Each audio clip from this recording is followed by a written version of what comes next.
Good morning. Those of you who don't know me, my name is Rick. I'm the lead pastor here. If you have a Bible with you this morning, you can open it to the book of Hebrews. That's in the New Testament. It's not Ecclesiastes. You know,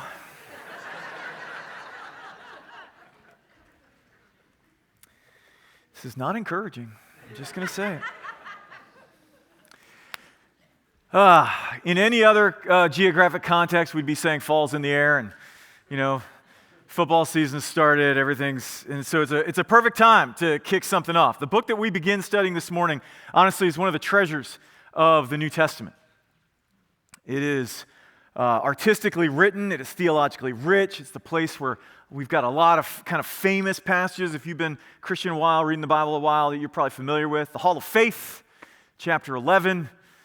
You've got the command to worship together. We hear that Jesus was tempted in every way but was without sin. The idea that the blood of bulls and goats never took away sin, that Jesus is the author and perfecter of our faith. All this stuff. This is one of those books that it gets a lot of press.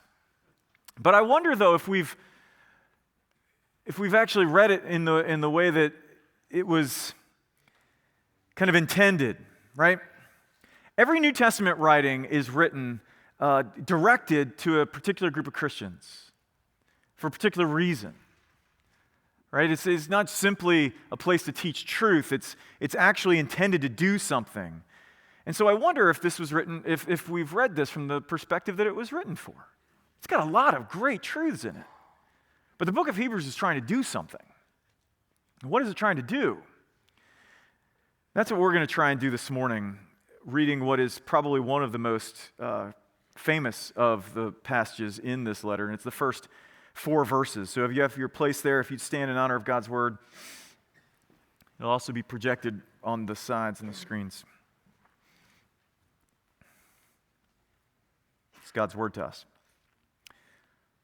Long ago, at many times and in many ways, God spoke to our fathers by the prophets. But in these last days, he has spoken to us by his Son, whom he appointed the heir of all things, through whom also he created the world. He is the radiance of the glory of God and the exact imprint of his nature, and he upholds the universe by the word of his power. After making purification for sins, he sat down at the right hand of the Majesty on high, having become as much superior to angels as the name he has inherited is more excellent than theirs. This is the word of the Lord.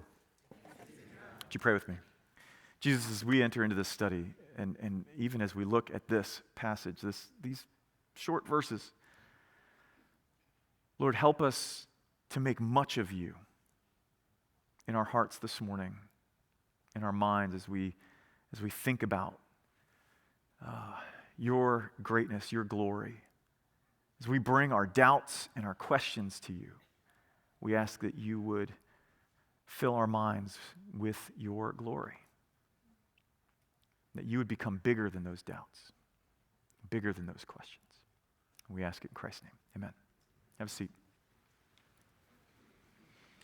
I want you to imagine something for a minute, if you would. It'll probably be difficult. Just going to warn you. But we're going to try, okay? I want you to imagine that you grew up believing in God. You were from a kind of a religious family, a religious background. You were taught about the problems of the world.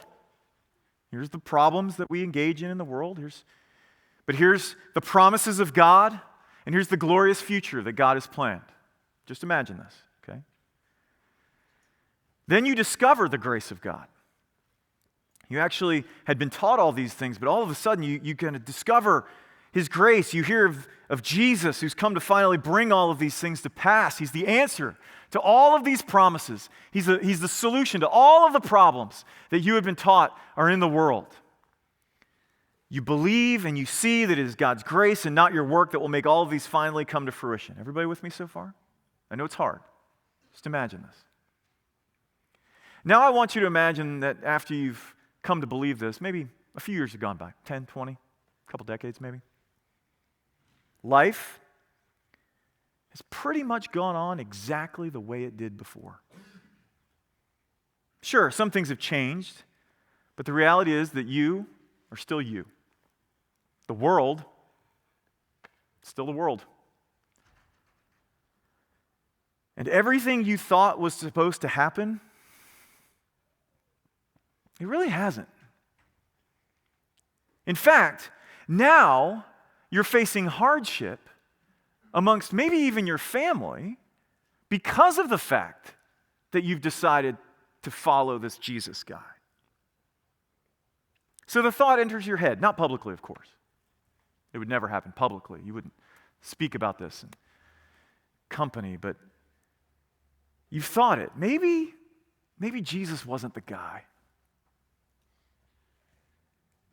At least he wasn't what we thought. He was good, sure. I mean, he was great. He taught some good things. He certainly, you can't deny the resurrection. Yeah, he raised from the dead. But maybe there's something more, right? Maybe there's something more to this whole thing. Something beyond him. Because your expectations haven't been met. Is that hard to imagine?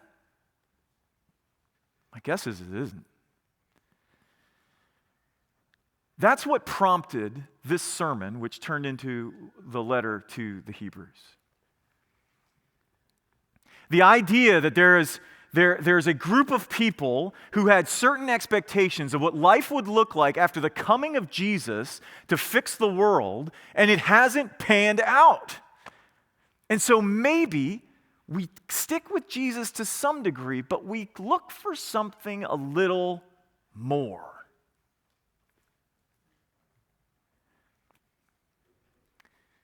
So this morning, what I hope we're going to find is simply this. If our hopes don't rest on Jesus, they won't rest anywhere. If our hopes don't rest on Jesus, they won't rest anywhere. As always, there's an outline if you'd like to use that. It's there. But before we get into this passage, we need to better understand the situation, okay? So we're jumping into this book. Some of you are familiar with it. Most of us probably aren't, so let me fill us in. The book of Hebrews is probably a sermon. I already said that. It's probably a sermon. It has a lot of marks of something that's spoken. It's it has all these marks of oratory. It's put together in a way that if you were speaking it in the original language, in Greek, it would have this kind of artsy feel to it that would go into high oratory, right?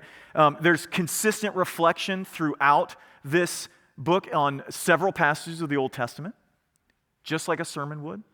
Passages like Psalm 2, like Psalm 110, Psalm 96, like they're quoted a lot. You have interpretation and application going into it. He talks about the book of Genesis. He talks about the book of Exodus and the generation that came out of Exodus, especially the second one. This is all over the place in this book. We don't know who wrote it. Some in the early church associated with the Apostle Paul. And it seems required, if you were a scholar who writes on this book, to take a stab at your idea on who wrote it. I've read a ton. It could be Paul, it could be Apollos, it could be Priscilla, it could be Luke. The reality is it's anonymous. We don't know who wrote it, and that's okay, right? An early church father by the name of Origen said only God knows who wrote Hebrews, and I think he's right, all right? So now here's something that is going to be important for later. This letter was written relatively early. And by relatively early, I mean probably sometime before 70 AD. Here's how we know that. If you're familiar at all with this book, what you'll notice as you study, as you read through it, and I would encourage you to do that as we're preaching on Sundays to kind of incorporate it into your rhythm throughout the week. But one of the things you'll notice is that the writer of Hebrews consistently makes reference to things that were going on in the Old Testament, especially the ceremonial worship of God. And one of the arguments he wants to make, and we're going to see it play out, is that those things were good for a time, but now they're done because Jesus came, and he kind of fulfilled these things, and we've moved off of that. And it's an argument that he makes over and over and over again. And it's an argument that you could just put the nail in the coffin of that argument if you were writing after 70 AD, because after 70 AD, the Romans destroyed the temple. You could have easily made that argument, but he doesn't.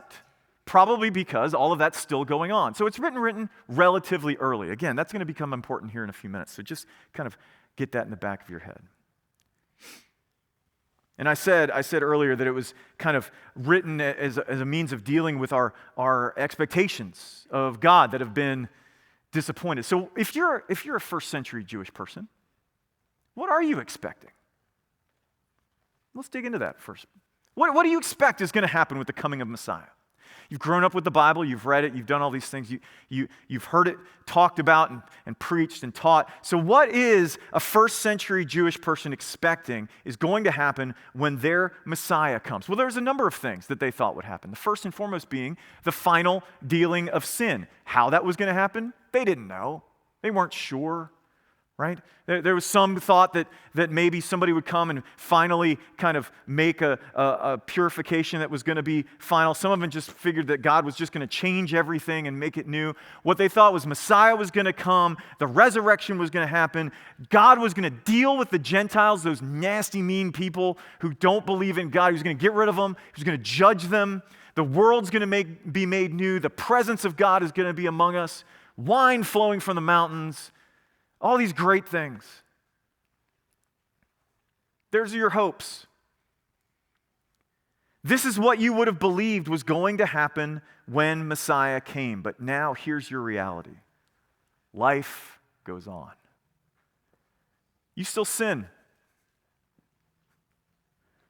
The world's still broken. The Romans are still in charge. You've probably been kicked out of the synagogue because you follow Jesus. You might have even been removed from the marketplace, unable to do business because you follow Jesus. You're those weird sectarians, those Nazarenes, as they call them. So the reality is that these folks are tempted to believe that Jesus wasn't the guy. Maybe he was from God, sure. I mean, he did crazy things. I'm sure he was from God. He may be even someone who was powerful or even prophetic. But how could he be the fulfillment of the hopes of the Old Testament if those hopes don't seem to be fulfilled? We see this over and over and over again in this book, and we'll come back to it over the course of our series. Things in the Old Testament are good, but our writer says Jesus is better. Angels are good. We'll see that next week. Jesus is better. Okay? And then the warnings.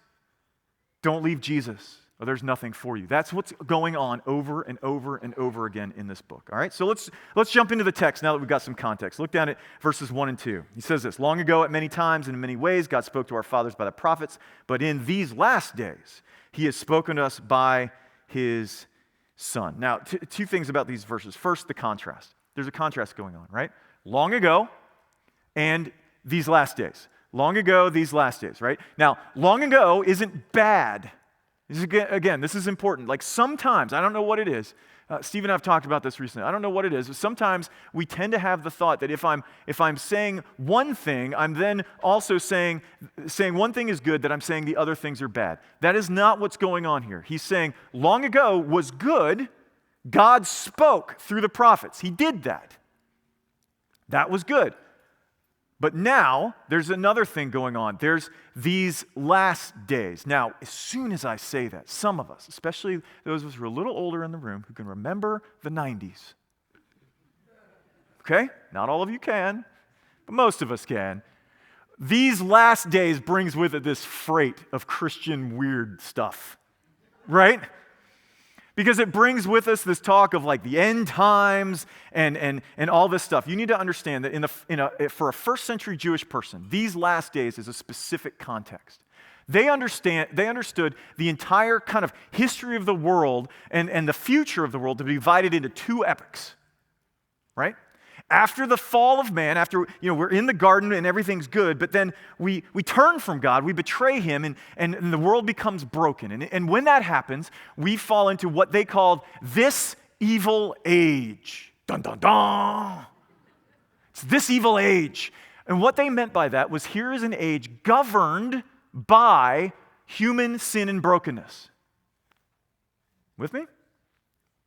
That's our experience, right? This age is governed by It's human sin and brokenness. But that age would come to an end. God said, we're going to put this to bed. It's not going to be like this all the time. I promise to make things better. And as the Old Testament plays out more and more, the promises get associated with eventually a singular person called the Messiah, and that person would come and would bring in the age to come. With me? This evil age, dun dun dun, the age to come. Yay! Okay?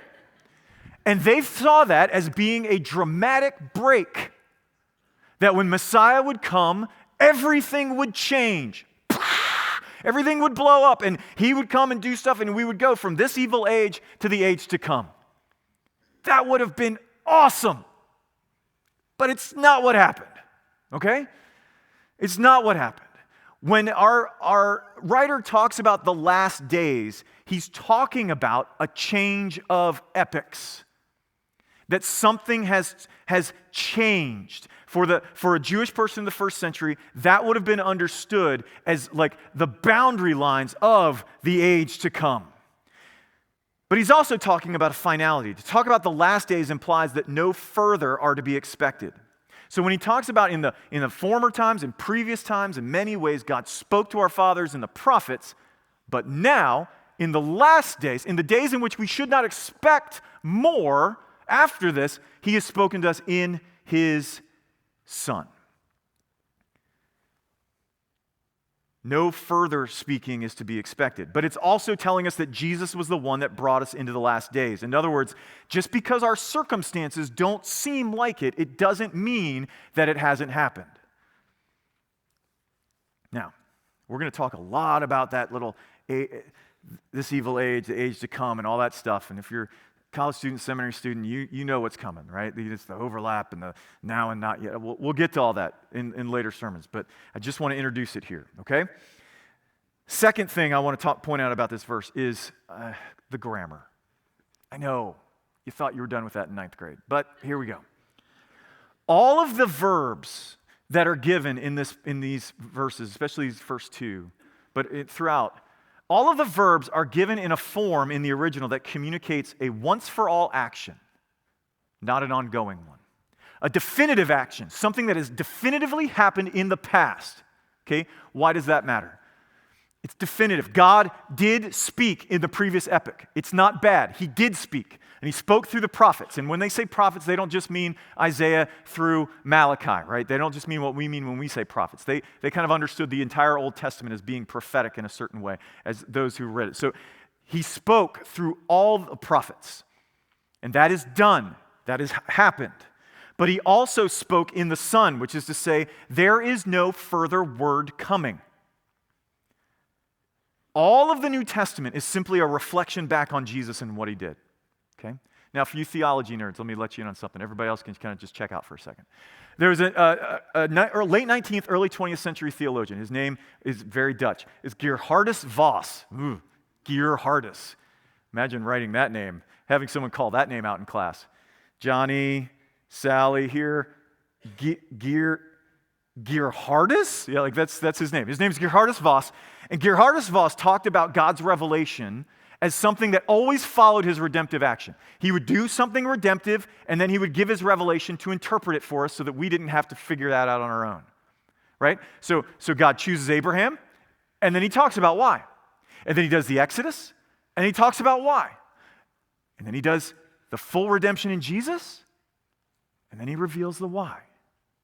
And if Jesus' work is the final work, then there's nothing more to talk about, is there? Jesus is the final word from God. That's what our writer is saying. We shouldn't expect another. So in these verses, we see that he's the last hope, but he's also the best hope. Let's continue. He talks about speaking by the Son, whom he appointed the heir of all things, through whom also he created the world. He is the radiance of the glory of God, the exact imprint of his nature, and upholds the universe by the word of his power. Now, there are so many Old Testament allusions in this. So many that sometimes it's hard for us because we're not as familiar with them as the folks who heard this originally would have been. First, he talks about him being appointed heir, right? He appointed heir of all things. The idea of being appointed heir is one of ownership, Who owns it? Well, it's the Son. It's Jesus. Jesus is the one who owns things. But it's also the same word that's used in the Greek translation of the Old Testament to talk about how God gave the land to Israel.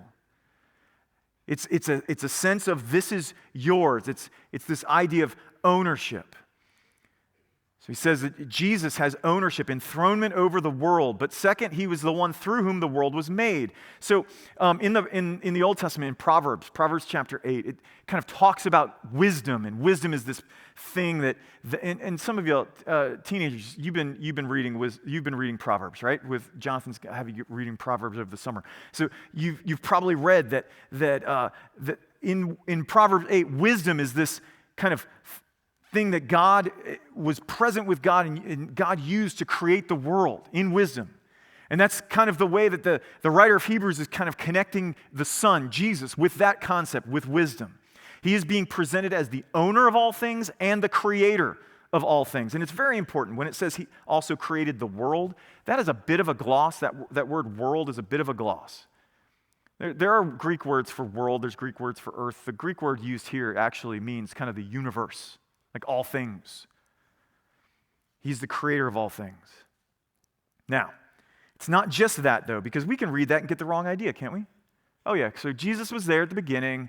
God used him to create the world. He's just this really high being. Maybe even a secondary God, right? Well, that's not it at all. Look down at verse 3.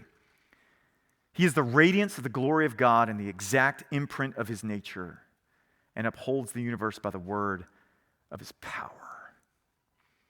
So, the radiance of his glory. There's two ways that could be taken. There's a passive way in which Jesus is kind of like the reflection. He's like a mirror, reflects the glory of God. But that's really not the way that what's going on here. More likely what's being communicated here is that Jesus radiates the very glory of God. And if you're someone who's kind of steeped in the Old Testament, you know that you cannot separate God from his glory. The glory of God and God go together. It's not like you can have God show up and not have glory. And you can't have glory show up without God. They are intimately connected. So if Jesus is radiating his glory, you have to understand that it's the fact that what makes God God, his glory, is there in Jesus. And he's the exact representation of his nature.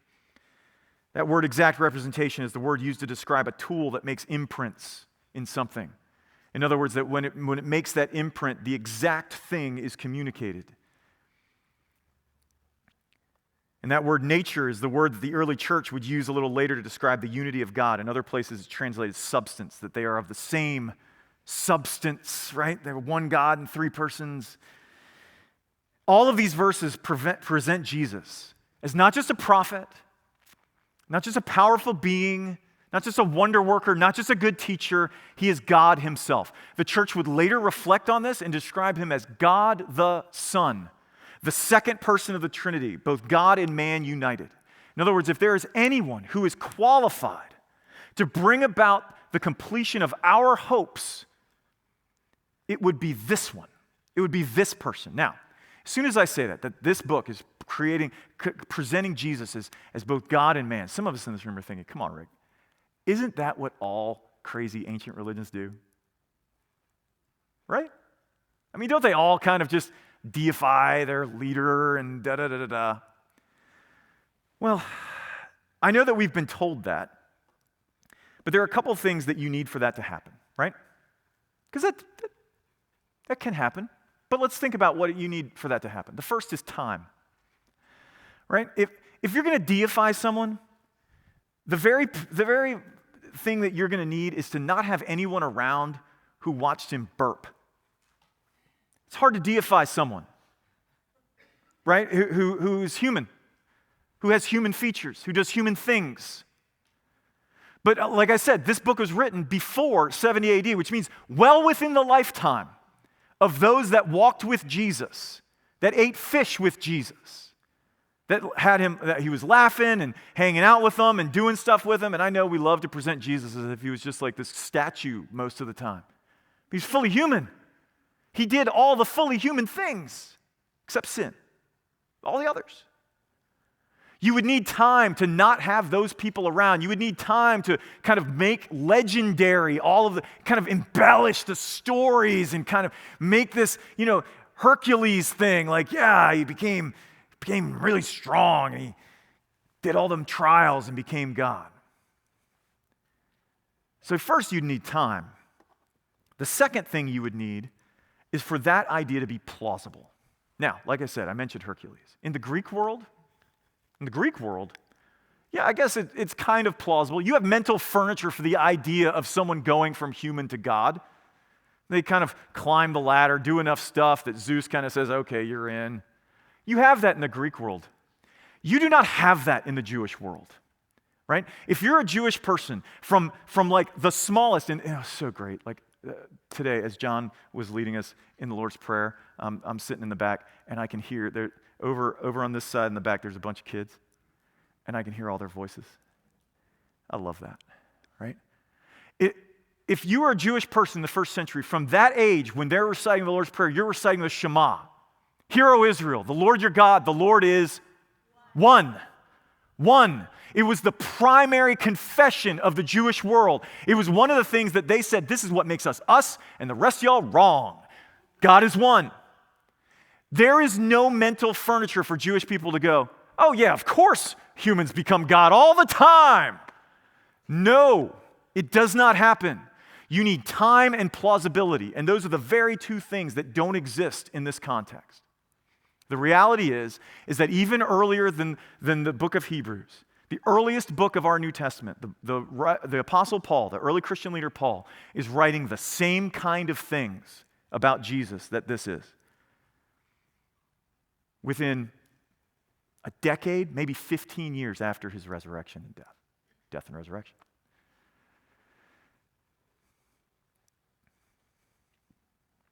If we're not going to take this passage at face value, then frankly, we need a better theory than this is just what primitive religions do. It makes no sense. Okay? So next, though, the question is whether Jesus, no matter how qualified, actually accomplished anything. Look down at verses 3 and 4. It says this. After making purification for sins, he sat down at the right hand of the Majesty on high, having become as much superior to angels as the name he inherited is more excellent than theirs. Okay, two things I want to mention here. First, again, the grammar. I know. Here we go again. Just like when we saw that a final word has been spoken, here we're told two things. He made purification and he sat down. And both of those, again, are given in the form that says that something definitive has happened in the past. It is something that has already been accomplished. Now, what are those two things? First, cleansing from sin. He made purification. Not just forgiveness. This is clear, very clear. It's not just forgiveness. He could have said forgiveness after he had gotten us forgiveness. But he doesn't. He says after purification.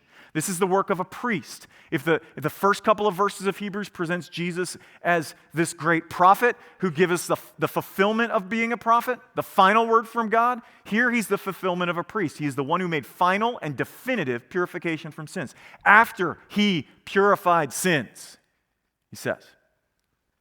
Second thing he says is that he sat down. Now, some of you who may have been studying this book before or heard this kind of connect the sitting down with the previous thing, and I get that. The whole thing that priests don't sit down unless their work is done. That's why the priest never sat down. Okay, but that's not what this verse is talking about, okay? This verse, the seated thing, is a very specific thing. If you were a believer in first century Judea, being seated at the right hand of God is not about being a priest, it's about being a king. It's about being a king. And so, my Bible nerds, this is an allusion to Psalm 110. And here's why that matters. That psalm is about God enthroning his king. And again, the verb is definitive. He sat down. He is seated. He is enthroned. It is finished. We're not looking for something more. There's nothing more that would tell us that Jesus is ruling. He is right now ruling. And lastly, this kind of very seemingly out-of-place statement about angels, right? This is kind of setting the table for next week, but as a preview. What our writer is trying to do is that the difference between Jesus and an angel, right? The difference between, I know, some of us struggle to even believe in the idea of angels today anyway, so let me think. maybe the difference between Jesus and just a kind of a spiritual being, or maybe just a really powerful teacher, a really spiritual dude. Okay, let's go with that. Real spiritual. The difference is one of category. It's not one of degree. That's what he's trying to say. We're dealing with something so much better, so much greater, that what we're not dealing with is just something that's really, really powerful. We're dealing with someone who's utterly different than that. Entirely different, entirely greater, both because of what he has done and because of who he is. As much superior to them as the name he's inherited is more excellent than theirs. Okay? All right, so there's our passage. Now let's get to our need for hope. We started this with an imagination exercise, right? We were imagining what it would be like if we were believers in Jesus and then we were disappointed in God. Just imagining, of course. Because none of us struggle with that. None of us have ever been disappointed with God. We were imagining the temptation to maybe believe that Jesus wasn't enough. That we needed something more. That maybe we needed just a little bit more in our lives spiritually than just Jesus. But that's just imagination, right? None of us are ever there. Well, of course we are. This isn't a problem with first century Jewish converts to Christianity. This is a human problem. This is our problem. For some of us, that's wanting a new word from God, right? We do. Maybe that's because we want to believe, but God won't just tell us, at least not in our terms. Or maybe that's because we're not experiencing intimacy with God the way we think we should be, or we assumed we would when we became Christians, so we go on the hunt. We hunt through our experiences. Maybe God will speak to me in this church. Maybe God will speak to me with this Bible study. Maybe Jesus is calling over here. Maybe there's some way that I can get Jesus to speak to show me that he cares about me, what's going on in my life right now. I need that. Why isn't he speaking? We think, I know, Jesus. But how do I really know? How do I really know that God is for me? How do I really know that he knows what's going on with me? Maybe we look to people who claim to be spiritual leaders who can speak for God, offer us that new word that we want, and strangely never tell us anything that challenges us. Some of us, though, don't struggle with that. We don't struggle with wanting a new word from God, but we do struggle with wanting a further purification, don't we? We know that Jesus is enough for most people. He's enough for most people. But me? I mean, I know, I look around in church on Sunday morning and I see and I know, none of them are perfect, but they're not me. What they deal with isn't me. I'm really broken, right? I keep messing up. I can't get my stuff together. I watch everyone else on Sunday. They seem so much better than me. Jesus is enough for them, but I need something more. Right? Still others of us, though, we maybe not, we don't think about the new word or a new purification, but we do struggle to believe that Jesus is enough for our broken world, don't we? The world is not safe. And if we're being honest, we're reading our news feed or watching that latest video that's up, it doesn't seem to us that God seems too interested in the whole thing. Maybe there's a hope besides Jesus for that too. Maybe it's in my political party. Maybe it's in my political leader. Maybe it's in my social action. My hope was that God was going to make the world right, but seems to be waiting for something. But friends, here's the reality. There's a hope that we need to claim because this book is telling us that Jesus is the last and only hope for us. If you're struggling to know that God cares about you, maybe even that he's real, the writer of Hebrews is telling us, look to Jesus. Look to his word. The contrast in verse 1 isn't just between long ago and these last days, but between prophets who are great and the Son. The Son who declared, if you've seen me, you've seen the Father. The Son who declared that God's love for the world is shown in the fact that he came, the fact that he suffered and died for people who couldn't have cared less for him. The Son who said that the Father has the hairs on your head counted and who you can trust with your provision. He is the best word from God, but he is also, friends, he is the last, which is to say, if you look for more, you will not find it, at least not from God. You're struggling whether to know Jesus is really enough for your sin. Join the club. You're battling shame and guilt. You feel stuck in these patterns, whether they look clean on the outside, right? Some of us feel stuck in those patterns like self-righteousness or greed, or your patterns are a little more train wreckish, right? Addiction or misusing your sexuality. And so you try to add to what Jesus has done because it can't possibly be enough, because it's not working. I'm still there. And the writer of Hebrews is telling us, look to Jesus. He's the only one that's made purification from sins. The only one. His work is finished. There is nothing you can do to add to it, and there's nothing you can do to take away from it. It is finished. This is the biggest difference between Christianity and every other world option out there. That they want to give you something you need to do. But the gospel gives us something that has been done in our place, done for us. It isn't about you making things up to God. You can't. It's not possible. It's about him making things right with you, and he has done that through Jesus. Friends, if you're struggling this morning, listen, I know, I've been there, I am there at times. You cannot out-sin the cross of Christ. You cannot out-sin his purification. I know you still struggle, and so do I.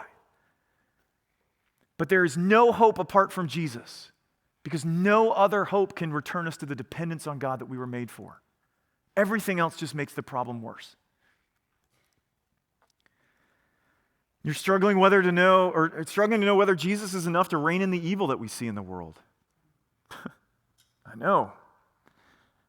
It is so tempting in those moments to reduce our faith to the spiritual, isn't it not? I'll keep my faith in this little spiritual container that I take out on Sundays and maybe for an hour every morning. And every other day, or every other time, I need to look to something else to deal with the here and now. Maybe I do just need a bigger Caesar to fix my... Maybe Machiavelli was right. Good prince, bad prince, doesn't matter as long as he's strong and on my team. Maybe that's what I need. Friends, look to Jesus. Don't mistake mercy for weakness.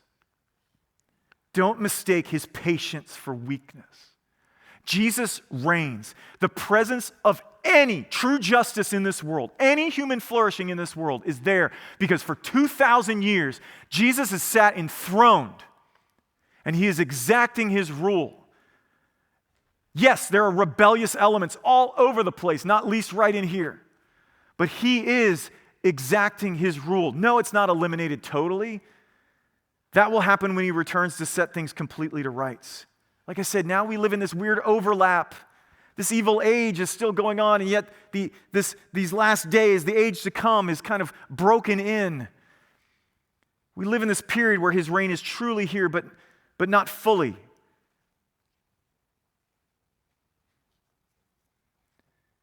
What's required is simply the power and grace of Jesus. He is our hope. That is what this book is about. That is what we're going to look at over the next several months. He is our hope. He is better than we could ever imagine. You could sit down to create your ideal Messiah. He will be better. He is God's answer to our problem. He is not an answer. He is the only answer. It will be found in him, or it will not be found at all. Would you pray with me?